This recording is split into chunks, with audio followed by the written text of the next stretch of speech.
Hey everyone, welcome back. We're going to do a deep dive today on something I think we can all relate to. Yeah, How to find strength when, things get rough. for sure. We've got some great material to dig into. Yep. Excerpts from The Obstacle is the Way, Yep. plus some seriously wise words from all sorts of thinkers and historical figures. And you know what's really interesting about this set of sources is that they all take a very particular approach Listen. to dealing with obstacles. Yeah, It's not about like getting rid of obstacles or like somehow going around them. right. It's almost like flipping the script. Okay. Like, can we actually learn to love fate itself? Okay, love fate. Even the bad parts. Yeah. I'm intrigued, but I'm also a little skeptical. Yeah, well, I mean, how does that even work? Right. Right. So one idea that really jumped out at me from these materials Right. is this concept of a premortem. Pre-mortem. Okay. It's basically like we mentally prepare Uh-huh. for problems before they even happen. So instead of being like blindsided by a problem, Exactly. they're kind of like anticipating it. Yeah, it's like almost like a dress rehearsal for failure. Okay, I can see how that could be helpful for managing expectations. For sure. For sure. Yeah. The book gives this example of a CEO Yes. who, before she launches any big project, Mm-hmm. she'll have her team Yeah. analyze its potential failure. Mm-hmm. Like, what could go wrong? And it seems kind of counterintuitive, Yeah. but by thinking through all this, Yeah. you're actually setting yourself up for better outcomes. Right. That's a really cool idea. Yeah. I can see how that can make you less rattled when Yeah. things inevitably go sideways. It's like Yeah. you've already gamed out some solutions Totally. in your head. And this idea Yeah. actually has roots that go way back, Where to? all the way back to the Stoics. Yeah, the Stoics. They called it premeditatio malorum. Okay, premeditatio malorum. Yeah. Okay. That means premeditation of evils. That sounds intense. Uh, Like, were they just like sitting around all day thinking about Right. like all the terrible things that could happen? Well, it wasn't about being pessimistic. Okay. It was about being prepared. Okay. So Seneca, the Stoic philosopher, Mm-hmm. he talks about preparing for a trip by envisioning potential problems. Okay, like what? Things like storms, Okay. illness, Okay. even pirates. Pirates.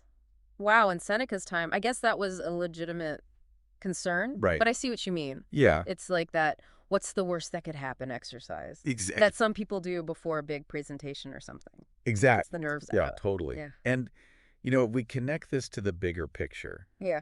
it's really about understanding that while we can't control Yeah. external events, we can control our reactions. Right. It all comes back to perception, doesn't it? Yeah. It's like our mindset shapes how we experience the world around us. Absolutely. And that brings us to another Okay. really fascinating story Yeah. highlighted in the materials. I'm always. Young Theodore Roosevelt's struggle with debilitating asthma. This is the part that really struck me Yeah. because Roosevelt had this serious physical limitation, Mm-hmm. but he just refused to let it define him. His father challenged him to make his body. Wow. And so young Teddy, he hit the gym Yeah. day after day, Wow. building his strength and what he called his inner citadel. I love that. The inner citadel. And this wasn't just about like muscles. This was about building mental resilience too. He literally willed himself to become stronger. Yes. You know, it's Yep. like we all have those things that we tell ourselves we can't do, Sure. those self-imposed limits. Mm-hmm. But what if those are just starting points? Right. What if we could all build our own inner citadels? That's a powerful question. Yeah. And Roosevelt isn't the only example that we have Yeah. in these materials. Yeah. It also Yeah. mentions Edison, who was deaf.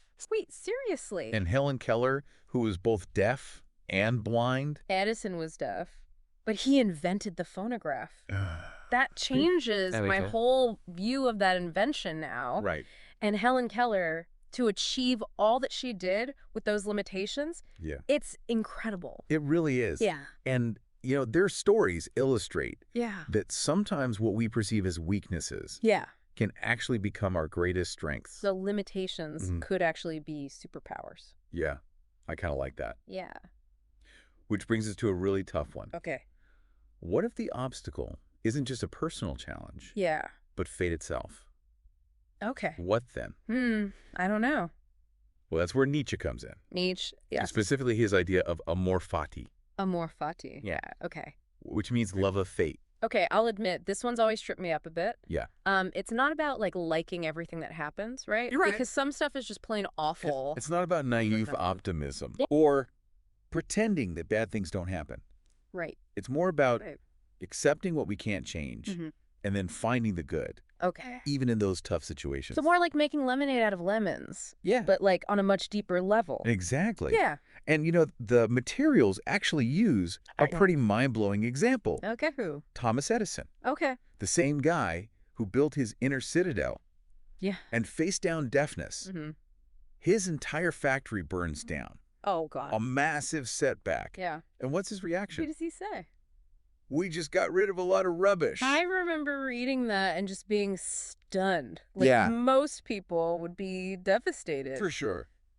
But he saw an opportunity He did. that's next level amor fati. Right, to lose everything you worked for and be like, oh, well, Yeah. this is just clearing space for something new and better. Yeah. Like, that's how you turn defeat into fuel. And Mhm. incredibly, Edison rebounds from that fire, Really? uses it to innovate further. Wow. It's like he was expecting setbacks. Yeah. Like he already had a plan That's what to he- deal with them. Right. But how do you get to that level of mental toughness? Right, Like it can't all be about just like positive thinking. Yeah, it's deeper than that. Okay. The sources point to another Stoic idea Okay. that I think might be really helpful here. Okay. I'm listening. It's called the art of acquiescence. Acquiescence. Okay, that sounds kind of passive. Oh, well. Like giving up. Yeah, not quite. Okay. It's about knowing the difference between what you can control and what you can't. Okay. And when it's truly outside your control, choosing to accept it gracefully. So it's about picking your battles. Exactly. Okay. We don't get mad at red lights. Right, We right. just accept them as part of driving. Right, exactly. Traffic is a great analogy. Right. There's so many things in life that we can't control. Right. The weather, other people's actions, Totally. sudden events. Yeah. Yeah. The Stoics believe we waste a lot of energy Okay. resisting those things. Obey. So acquiescence is about letting go of that need Right. to control everything. Okay, I get the stoic angle. Yeah. But isn't there a danger of becoming too accepting? Sure. Like, what if something is truly unjust? Right. Well, that's where the idea of virtue comes in. Okay. Stoicism isn't about being a doormat. Yeah. It's about training your mind to respond with reason and resilience. So it's not about suppressing feelings. Right. It's about choosing how we respond to them. Exactly. There's a story in the materials about Phil Jackson, Yes. the basketball coach, Yes. that I think illustrates this really well. I love that story. Yeah, so Phil Jackson had a chronic hip injury He did. that forced him to coach from a chair Right. instead of like pacing the sidelines. Yeah, instead of being all up at everybody's grill. Exactly. And at first he thought it was going to be this huge disadvantage, Right. but it ended up changing his coaching style for the better because he was forced to sit back, Yeah. observe. Mm-hmm. He actually found new ways to connect with his players. It's another great example of the obstacle becoming the way. Yeah. Almost like a blessing in disguise. Yeah. But what about when the obstacle is something truly horrific, Right. like what James Stockdale went through? That story's just gut-wrenching. Yeah. Shot down over Vietnam Yeah. years as a POW. Yeah. Torture. It's just unimaginable. Yeah. And, Yeah. instead of giving into despair, Mm-hmm. he actually focused on leading Yeah. and supporting his fellow prisoners. That's amazing. He made a conscious choice, like, I can't control this situation, Right. but I can control how I respond to it. Yeah. And he found meaning and purpose Yeah. in helping others. It's a powerful reminder that even in the darkest times, Yeah, we can find a light to guide us. for sure. And the sources also mentioned that John McCain had a very similar experience. I was just thinking about that. Choosing to endure torture rather than betraying his fellow prisoners. Yeah. It's like in the face of such immense suffering, Yeah. finding purpose became a survival mechanism. Absolutely. And that brings us back to Oh, hey. a key theme that we've been circling this whole time. What's that? This idea of Sitzfleisch, Sitzfleisch. staying power. I love that word. Right. It's so wonderfully descriptive. It is. That stubborn refusal to give up. It's that grit, the day in, day out Yeah. refusal to quit. But how do we cultivate that Sitzfleisch? Yeah. It feels like more than just willpower. Yeah. One suggestion, and this might seem surprising, Okay. is to meditate on our own mortality. Okay, that sounds kind of dark. It might, Yeah. But the sources point to Michel de Montaigne as an example. Okay. After a near-death experience, Okay. he finds a new appreciation for life Mm-hmm. and uses his writing to explore these themes of death. Right. It's that whole memento mori idea, right? Exactly. Remember, you must die. Remember, you will die. Yeah. Not exactly cheery, No. but it does make you reassess what's truly important. For sure, for sure. You know, when we face our own finitude, Yeah. suddenly these petty problems Yeah. don't seem so significant anymore. Right. It's like asking, what would I do if I only had a year left? Right. Yeah. It cuts through all the BS Yeah. and helps you prioritize. But how does that connect back to the obstacle is the way? Well, because when we remember that we're not here forever, Yeah. obstacles take on a different meaning. How so?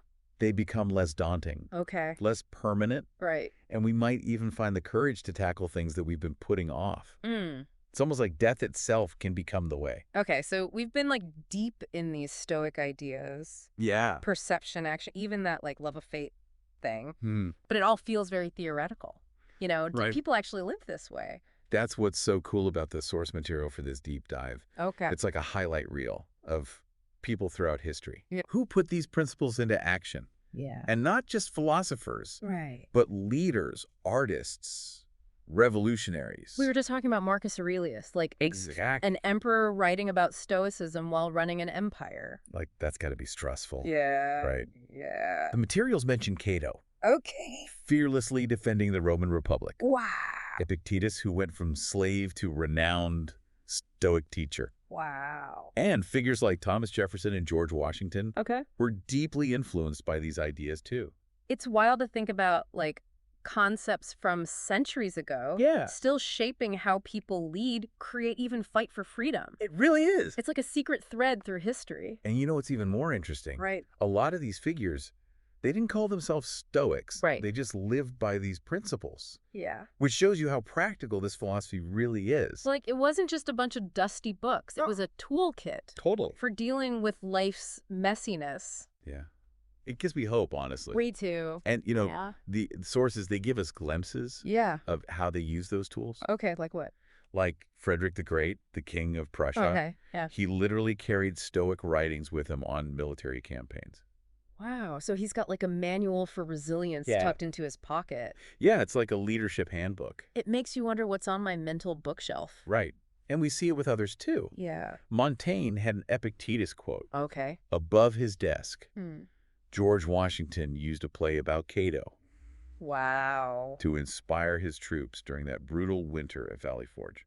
Okay, I'm sensing a pattern here. Yeah. These ideas clearly resonated Yes. across different times and cultures and even professions. Absolutely. What's the through line? I think it's that Stoicism isn't tied to one era. Okay. It's about navigating the human condition, period. Right. And the source material shows that this thread continues into modern times, too. So like Stoicism for the 21st century. Give me some examples. Whoa, Theodore Roosevelt brought Marcus Aurelius and Epictetus with him No way. on his Amazon expedition. Wow. We see it in the work of social reformers like Beatrice Webb. Okay. Even figures like Bill Clinton and former Chinese Premier Wen Jiabao Hmm. have been influenced by Stoicism. So these ancient ideas are still relevant, Yeah. even in today's world of like tech and instant everything. I think so. What's the takeaway for us, the listeners?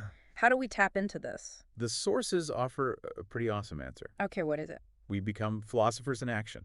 Philosophers in action. Okay, that sounds a bit intimidating. Okay, do I need like a toga and a scroll? High no togas required. Okay, good. It's about more than just reading or thinking about philosophy. Okay. It's about living it out, Yeah. making those principles part of how you move through the world. So less armchair philosophy and more like taking it to the streets. Exactly, Yeah. using it in real life. But how do we even start? That's the exciting part.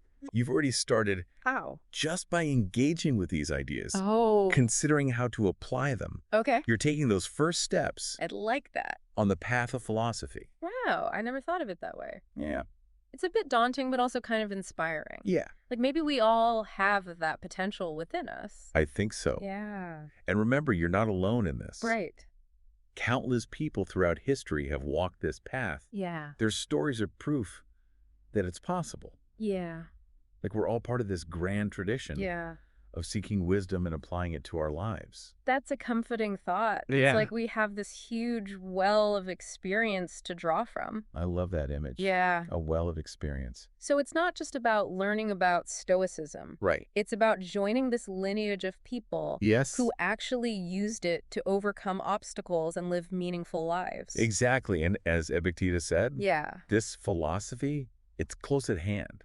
It's not some distant abstract thing. It's here, ready for us to use in our everyday lives. Like having a superpower, Yeah, but for dealing with like all the curveballs life throws at you. exactly. You know, like that. And that power, it's available to everyone, Yeah. not just a select few. Right. It's something that we cultivate Yeah. through practice and dedication. Okay. I'm feeling fired up. Good. So as we wrap up this deep dive, Yeah? I want to leave our listener with a challenge. Okay, I like it. Embrace that inner philosopher you've got. Yes, don't be afraid to play with these ideas. Yeah. Experiment with the principles Yeah. and see how they change your life. Right. You're now part of this long line Yeah.